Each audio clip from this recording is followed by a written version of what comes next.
Hello guys, welcome back another video. Today in this video we will talk about how to cancel Youtheory subscription. If you have purchased any product on Amazon, on any website, on their official website, so if you have select a subscription model by mistake, how we can cancel it. Okay, so the cancellation is very easy. You just need to simply visit on their official website of Youtheory and youtheory.com. This is the official website, youtheory.com. Once you are on the official website, you need to log in into your account by providing your mail ID. They will send you a code, and once you logged in into your account, you will see this kind of options.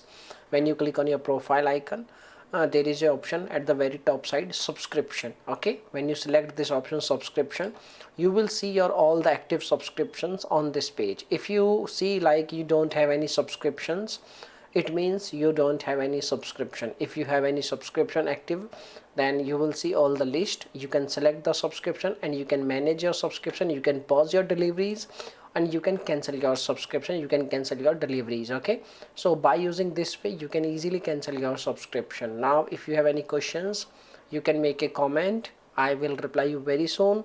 And thanks for watching this video. Bye bye, take care.